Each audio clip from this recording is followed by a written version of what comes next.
Okay, so it's 4:25 p.m. Friday, November 15th. Just getting the canoe loaded up, and we'll head out to someplace along the lake.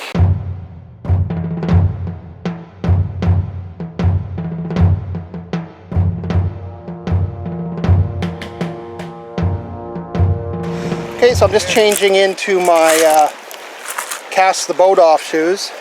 Got my, this is another reason why I bring these, is anytime we're canoeing. Even if it's winter, I just find I'd rather get my feet wet and then dry them off later than getting my socks and shoes wet. Makes sense, doesn't it? Okay, so Underling looks like he's ready to go. He's having a pre-launch smoke. He's having a pre-launch smoke.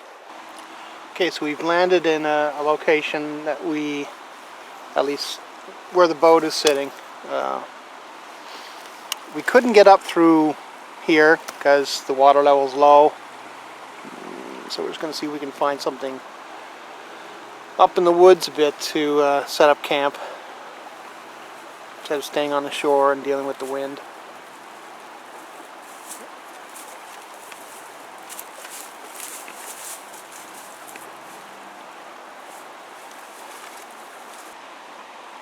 And he has returned on his little scouting mission. Let's see what the verdict is. So what's the verdict? Yeah, we're here. How far? It's not far. No? Okay. Well, I'm going to get out of the canoe. Hold on a second. I should have busted out my headlamp. Anyways, getting out of the canoe.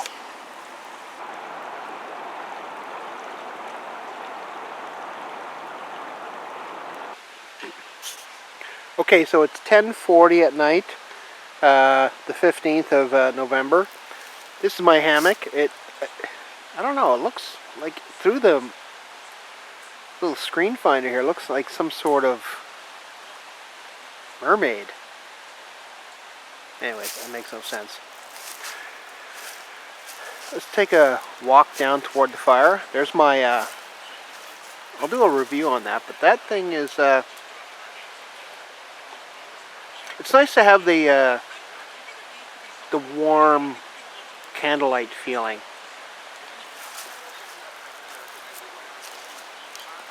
I forgot my chair, so what I did was I had some hammock material left around. So then I made a teepee, and well, as you can see there.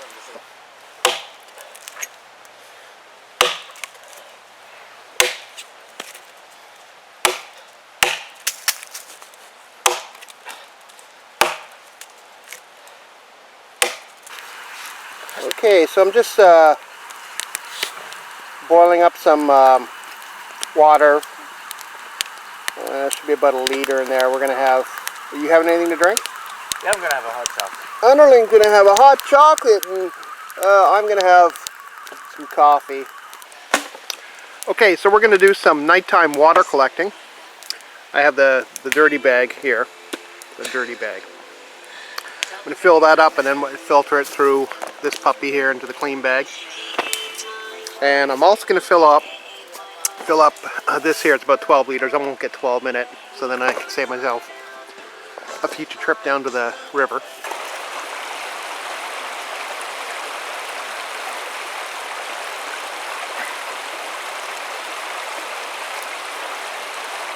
Now I usually like to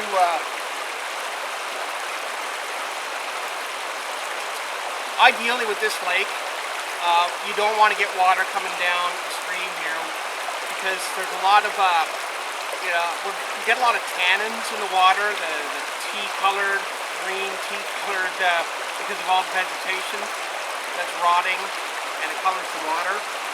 But we have no choice because the water level is low, and so it doesn't matter if I go out along the shore there, I'm going to get the same color of water. The water's a little bit clearer out in, if we were to paddle out in the canoe, but you know, it's late, so I'm going to have to deal with this. It's harder on the filter. Who knows? Maybe it's harder on your kidneys, but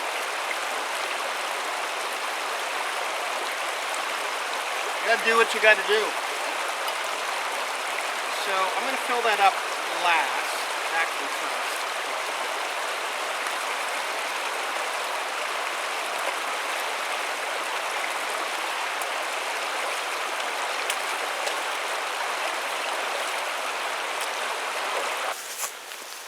So we're in an area, Halifax Area Scouts Canada. This is one of their campsites. This is in an area that's protected, but the Scouts have a lease, I think. Anyway, I'm a little disappointed. I'm not sure if it's the Scouts that are doing it or just other campers that come in here. But I'm noticing the place is thinning out more and more every time we come in here. And we don't cut trees down, but you can see cut trees. I mean, some of them blow down in the storm, but these are axe marks. This was a nice young tree that was coming up, very much alive, cut down, and those are the branches there. We come What are you saying over about here. this here?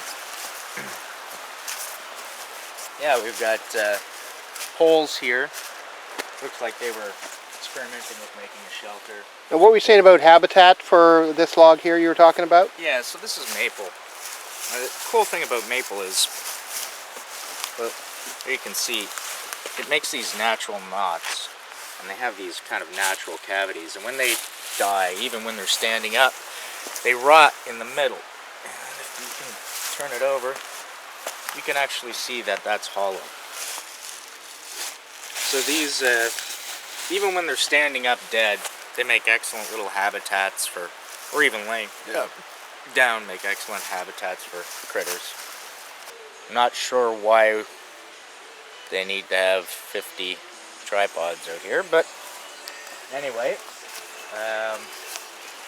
And generally when people make these, they make these out of living trees because they have more spring, which makes them more flexible and less brittle and less likely to break when they support weight. So the problem is, if everyone who comes out here builds a tripod, then there are no young trees to replace the older ones that are blowing down and dying in storms. For firewood, what we generally do is we go to the trees that have been knocked down naturally. Now, a certain number of them, when a tree falls down in the woods, it decays, it creates habitat. You'll get all sorts of things like wood louse and maggots and all kinds of little bugs and insects and stuff that will make their home in here, and they'll be food for things like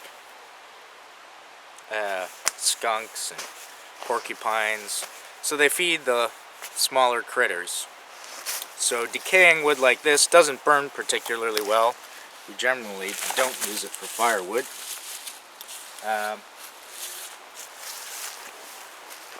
But the other thing you'll notice is that this is kind of peculiar, but there are no branches within 6'4" height. And the reason is that people who have come through for camping have cut them off for easy firewood. So if we come over to some of these trees, some of them, granted, break off and fall down naturally, but it's not the case that all of them have. This thing's an old guy over here. This is a white pine. They grow pretty big around here. As you can see, someone has sawed off its lower branches. You'll find that virtually every white pine in this area has had its lower branches sawed off and used for firewood. We're not leave no trace campers, but there are certain things that we do. And one of the things we try to do is, rather than create campsites, we look for natural campsites. So this is an example of a campsite that's been created. Well, semi-created. It was probably a decent spot to pitch a tent or hang a hammock, but then to accommodate larger groups perhaps, or just to feed more fires, people have gone and cut down additional trees and used them for firewood, which unfortunately is quite damaging to the area. Just wanted to add one last thing, maybe a piece of advice for campers. If you're in an area where you know that there are campers who like to construct wilderness shelters, when you get out here, it would be very convenient for us, for example, to burn those poles or take this tripod, which we don't need for anything really, and cut it up. It makes for easy firewood. We don't do that, and the reason being that if we cut these down, then the next time a group of people come in here, they're just going to cut down more trees to make their projects. So we tend to leave things that we see like tripods and prepared sticks and walking staffs alone. That way people are less inclined to cut down more trees to make these things. And hopefully that'll help preserve the area. Okay, so I'm just having a late lunch on the Transia. Some sidekicks. And for supper will be grilled cheese sandwiches. And then for late supper before I go to bed is going to be hamburger helper. You saying? I added a little bit of oil just to make sure that the water doesn't cook off too fast and leave us with a pan that's ready to scorch. Sauce mix. So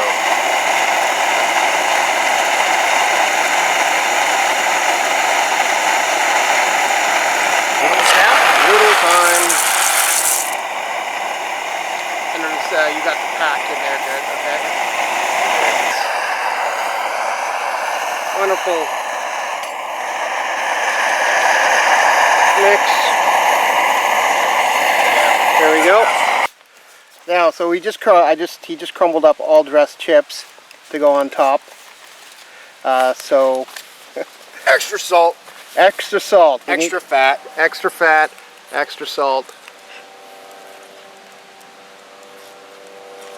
How's it taste? extra texture, extra goodness. Wow. Okay, I'm gonna dig in.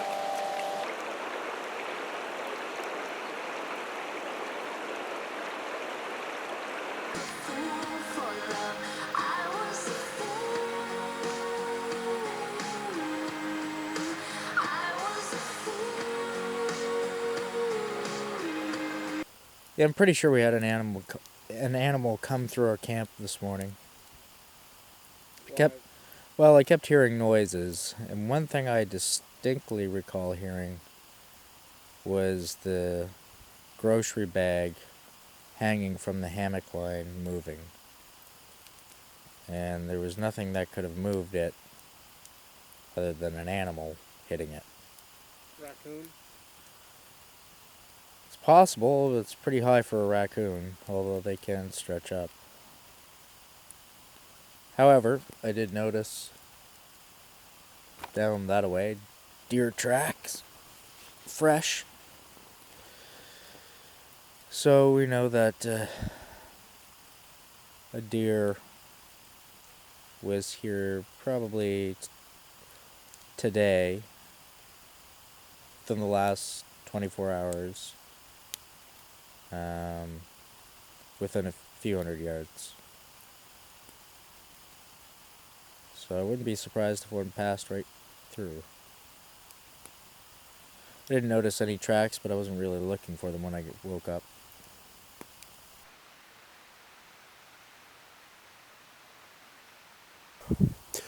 Check the temperature before you. I got the speaker over here.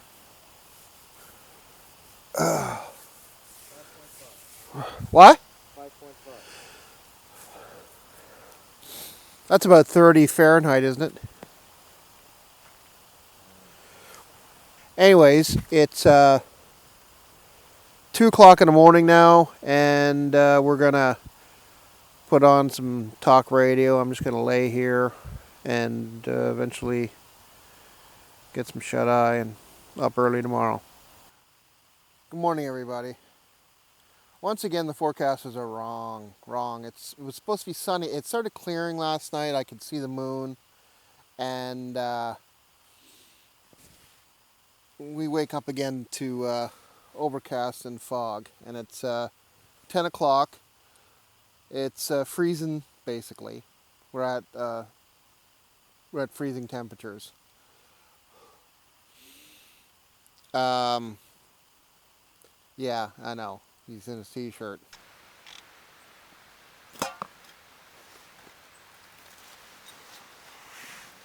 Gotta go to bed. Gotta go to bed.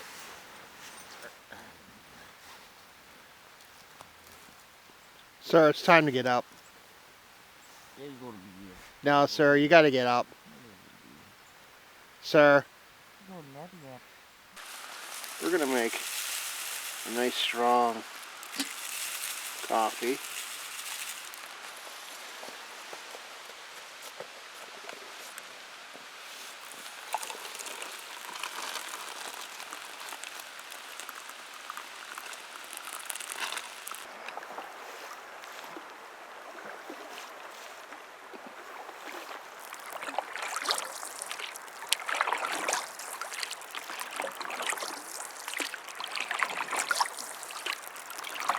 Well, we are off. It is It's a fast boat. I'm paddling by myself. yeah, we are off. It is 1:38. We should be back the other side, I'd say about half an hour. And it was a good outing. So, until next time, thanks for watching the video, and if you liked it, then you're not subscribed, go ahead and subscribe and share it. And thanks a lot, and happy trails!